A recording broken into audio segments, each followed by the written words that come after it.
श्री गणेशाय नमः। श्री सीताराम चरण कमलेभ्यो नमः। पावन रामचरितमानस राम कथा में आज बहुत ही प्यारा प्रसंग, जिसे सुनकर आप प्रसन्न हो जाएंगे, आपकी आत्मा खिल उठेगी। शुरू करने से पहले मैं आप लोगों से निवेदन करता हूं, जो लोग चैनल पर पहली बार हैं आवश्यक रूप से चैनल को सब्सक्राइब करें और वीडियो के अंदर तक जाना नहीं भूलें, क्योंकि आपको पूरी जानकारी और पूरा धर्म लाभ तभी मिल पाएगा। तो आइए हम शुरू करते हैं अपने प्रसंग को। तुलसीदास जी ने बहुत ही शानदार शब्दों में लिखा है, सखा वचन सुनि हर्षे कृपा सिंधु बल सीम, कारण कवन बसौ वन मोहि कहूँ सुग्रीव। कृपा के समुद्र श्री राम जी सुग्रीव की बातें सुनकर मन में बहुत ही हर्षित हुए, प्रसन्न हुए और बोले, हे सुग्रीव, मैंने तुम्हें अपना पूरा वृत्तांत बता दिया, मुझे बताओ तुम वन में किस कारण से रहते हो, अपना घर छोड़कर यहाँ वन में क्यों रहते हो। सुग्रीव ने कहा, हे नाथ, बाली और मैं दो भाई हैं, हम दोनों में ऐसी प्रीति थी कि वर्णन नहीं किया जा सकता, अटूट प्रेम था। हे प्रभु, मैं दानव का एक पुत्र था जिसका नाम मायावी था। एक बार वह हमारे गांव में आया। उसने आधी रात को नगर के फाटक पर आकर पुकारा, ललकारा। बाली शत्रु के बल को, ललकार को कभी सहन नहीं कर सकता था। वह दौड़ा, उसे देखकर मायावी भागा। मैं भी भाई के संग संग पीछे पीछे चला गया। वह मायावी एक पर्वत की गुफा में जा घुसा। तब बाली ने मुझे समझाकर कहा, तुम एक पखवाड़े 15 दिन तक मेरी बाट देखना, यदि मैं उतने दिनों में न आऊं तो जान लेना कि मैं मारा गया। हे प्रभु, हे खरारी, मैं वहां महीने भर तक रहा। वहां उस गुफा में से रक्त की बड़ी धारा बह निकली। मैंने समझा उसने बाली को मार डाला, अब आकर मुझे भी मारेगा, इसलिए मैं वहां गुफा के द्वार पर एक शिला लगाकर भाग आया। मंत्रियों ने नगर को बिना स्वामी बिना राजा के देखा तो मुझे जबरदस्ती राज्य दे दिया। बाली उसे मारकर घर आ गया। मुझे राज सिंहासन पर देखकर उसने जी में बहुत ही विरोध माना। उसने समझा कि यह राज्य के लोभ से ही गुफा के द्वार पर शिला लगाकर आया है, जिससे मैं बाहर न निकल सकूं, और यहाँ आकर राजा बन बैठा है। उसने मुझे शत्रु के समान बहुत अधिक मारा और मेरा सर्वस्व तथा मेरी स्त्री को भी छीन लिया। हे कृपालु, मैं उसके भय से समस्त लोकों में बेहाल होकर फिरता रहा। वह शाप के कारण यहाँ नहीं आता, तो भी मैं मन में भयभीत रहता हूँ। सेवक का दुख सुनकर दीनों पर दया करने वाले श्री रघुनाथ जी कि दोनों विशाल भुजाएं फड़क उठी। उन्होंने कहा, हे सुग्रीव, सुनो, मैं एक ही बाण से बाली को मार डालूंगा। ब्रह्मा और रुद्र की शरण में जाने पर भी उसके प्राण नहीं बचेंगे। जो लोग मित्र के दुख से दुखी नहीं होते, उन्हें देखने से ही बड़ा पाप लगता है। अपने पर्वत के समान दुख को धूल के समान और मित्र के धूल के समान दुख को बड़े भारी पर्वत के समान जानना चाहिए। जिन्हें स्वभाव से ऐसी बुद्धि प्राप्त नहीं है, वे मूर्ख हट करके क्यों किसी से मित्रता करते हैं। मित्र का धर्म है कि वह मित्र को बुरे मार्ग से रोककर अच्छे मार्ग पर चलाए, उसके गुण प्रकट करे और अवगुणों को छिपाए। देने लेने में मन में शंका नहीं रखे, अपने बल के अनुसार सदा हित ही करता रहे। विपत्ति के समय में तो सदा 100 गुना स्नेह करे। वेद कहते हैं कि संत श्रेष्ठ मित्र के गुण और लक्षण यही हैं। जो सामने तो बना बनाकर कोमल वचन कहता है और पीठ पीछे बुराई करता है तथा मन में कुटिलता रखता है। हे भाई, इस तरह जिसका मन सांप की चाल के समान टेढ़ा है, ऐसे कुमित्र को तो त्यागने में ही भलाई है। उसके साथ मित्रता कभी भी बनाकर नहीं रखनी चाहिए, क्योंकि वह जब भी करेगा आपके साथ कोई न कोई द्रोह ही करेगा, और छिपा हुआ द्रोह खतरनाक होता है। मूर्ख सेवक, कंजूस राजा, उल्टा स्त्री और कपटी मित्र, ये चारों शूल के समान पीड़ा देने वाले होते हैं। हे सखा, मेरे बल पर अब तुम चिंता छोड़ दो। मैं सब प्रकार से तुम्हारे काम आऊँगा, तुम्हारी सहायता करूँगा और तुम्हारे कार्य को हर संभव पूरा करूँगा।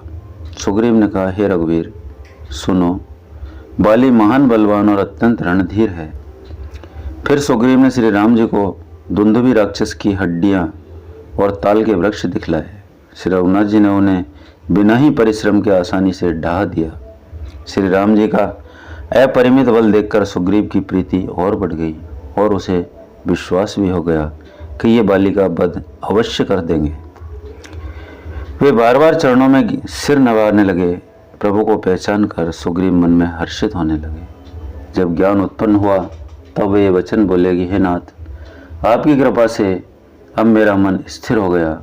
सुख संपत्ति, परिवार और बढ़ाई बड़प्पन सबको त्याग कर मैं आपकी सेवा ही करूँगा, क्योंकि आपके चरणों की आराधना करने वाले संत कहते हैं कि ये सब सुख संपत्ति आदि की राम भक्ति के विरोधी हैं। जगत में जितने भी शत्रु मित्र और दुख सुख हैं सब के सब माया रचित हैं, परमार्थ नहीं हैं। हे राम जी, बाली तो मेरा परम हितकारी है, जिसकी कृपा से शोक का नाश करने वाले आप मुझे मिले और जिसके साथ अब स्वप्न में भी लड़ाई हो तो जागने पर उसे समझकर मन में संकोच होगा कि स्वप्न में भी मैं उससे क्यों लड़ा।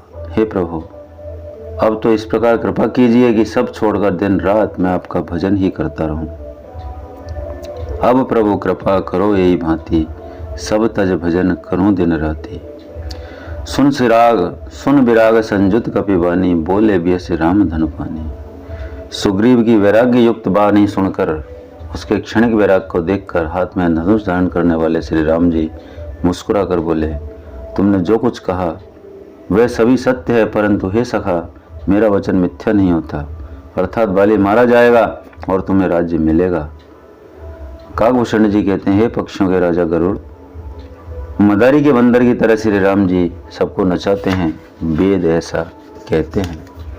तदंतर सुग्रीव को साथ लेकर हाथ में धनुष बाण धारण करके श्री रघुनाथ जी चले। तब श्री रघुनाथ जी ने सुग्रीव को बाली के पास भेजा। वह श्री राम जी का बल पाकर बाली के निकट जाकर गरजा। बाली सुनते ही क्रोध में भरकर वेग से दौड़ा। उसकी स्त्री तारा ने चरण पकड़कर उसे समझाया कि हे नाथ सुनिए, सुग्रीव जिनसे मिले हैं वे दोनों भाई तेज और बल की सीमा हैं। हे कौशलाधीश, दशरथ जी के पुत्र और राम लक्ष्मण संग्राम में काल को भी जीत सकते हैं। बाली ने कहा, हे वीरो सुनो, श्री रघुनाथ जी समदर्शी हैं, जो कदाचित वे मुझे मारेंगे ही तो मैं सनाथ हो जाऊंगा, परम पद को प्राप्त हो जाऊंगा। पुनः मुझे जन्म मरण के चक्कर में नहीं पड़ना पड़ेगा। ऐसा कहकर वह महान अभिमानी बाली सुग्रीव को तिनके के समान जानकर चला। दोनों भिड़ गए। बाली ने सुग्रीव को बहुत धमकाया और घूंसा मारकर बड़े जोर से गरजा। तब सुग्रीव व्याकुल होकर भागा। घूंसे की चोट उसे वज्र के समान लगी। सुग्रीव ने आकर कहा, हे कृपालु रघुवीर, मैंने आपसे पहले ही कहा था कि बाली मेरा भाई नहीं काल है। वह बहुत वीर है, मैं उसका सामना नहीं कर सकता। श्री राम जी ने कहा, तुम दोनों भाइयों का एक सा ही रूप है, इसी भ्रम से मैंने उसको नहीं मारा। फिर श्री राम जी ने सुग्रीव के शरीर को हाथ से स्पर्श किया, जिससे उसका शरीर वज्र के समान हो गया और सारी पीड़ा जाती रही। कर परसा रघुवीर शरीरा, तन हुआ कुलिस गई सब पीरा। श्री रघुवीर ने सुग्रीव के शरीर का स्पर्श किया और स्पर्श करते ही अपार पीड़ा जो उसे हो रही थी वह सब समाप्त हो गई। श्री राम जी ने सुग्रीव के गले में फूलों की माला डाल दी और फिर उसे बड़ा भारी बल देकर भेजा। दोनों में पुनः अनेक प्रकार से युद्ध हुआ। श्री रघुनाथ जी वृक्ष की आड़ से देख रहे थे। सुग्रीव ने बहुत से छलबल किए, किंतु अंत में भय मानकर हृदय से हार गया। तब श्री राम जी ने तान कर बाली के हृदय में बाण मारा। बाण के लगते ही बाली व्याकुल होकर पृथ्वी पर गिर पड़ा, किंतु प्रभु श्री रामचंद्र जी को आगे देखकर वह फिर उठ बैठा। भगवान का श्याम शरीर है, सिर पर जटा बनाए हैं, लाल नेत्र हैं, बाण लिए हैं और धनुष चढ़ाए हैं। बाली ने बार बार भगवान की ओर देखकर चित्त को उनके चरणों में लगा दिया। प्रभु को पहचान कर उसने अपना जन्म सफल माना। उसके हृदय में प्रीति थी, पर मुख में कठोर वचन थे। फिर श्री राम जी की ओर देखकर बोला, हे गोसाई, आपने धर्म की रक्षा के लिए अवतार लिया है और मुझे व्याध की तरह छिपकर मारा। मैं बैरी हूँ और सुग्रीव प्यारा है। हे नाथ, किस दोष से आपने मुझे मारा? श्री राम जी ने कहा, हे मूर्ख, सुन, छोटे भाई की स्त्री, बहन, पुत्र की स्त्री और कन्या, ये चारों समान हैं। इनको जो कोई बुरी दृष्टि से देखता है उसे मारने में कोई पाप नहीं लगता। हे मूढ़, तुझे अत्यंत अभिमान है, तूने अपनी स्त्री की सीख पर भी कान नहीं दिया, ध्यान नहीं दिया। सुग्रीव को मेरी भुजाओं के बल का आश्रित जानकर भी, अरे अधम अभिमानी, तूने उसको मारना चाहा। बाली ने कहा, हे राम जी सुनिए स्वामी, आप में मेरी चतुराई नहीं चल सकती। हे प्रभु, अंतकाल में आपकी गति पाकर मैं अब भी पापी ही रहा। बाली की अत्यंत कोमल वाणी सुनकर श्री राम जी ने उसके सिर को अपने हाथ से स्पर्श किया और कहा, मैं तुम्हारे शरीर को अचल कर दूं, तुम प्राणों को रखो।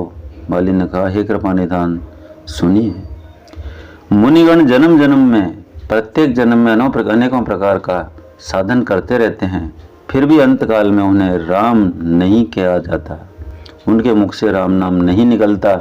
जिनके नाम के बल से शंकर जी काशी में सबको समान रूप से अविनाशी गति देते हैं, मुक्ति प्रदान करते हैं, वह श्री राम जी स्वयं मेरे नेत्रों के सामने आ गए हैं। हे प्रभु, ऐसा संयोग क्या फिर कभी बन पड़ेगा?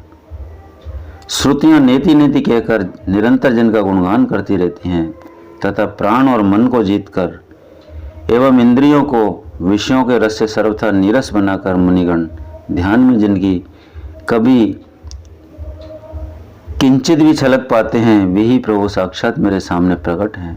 आपने मुझे अत्यंत अभिमानवश जानकर यह कहा कि तुम शरीर रख लो, परंतु ऐसा मूर्ख कौन होगा जो हठपूर्वक कल वृक्ष को काटकर उससे बबूर के बाढ़ लगावेगा, अर्थात पूर्ण काम बना देने वाले आपको छोड़कर आपसे इस नश्वर शरीर की रक्षा चाहेगा। हे नाथ, अब मुझ पर दया दृष्टि कीजिए और मैं जो वर मांगता हूँ उसे दीजिए।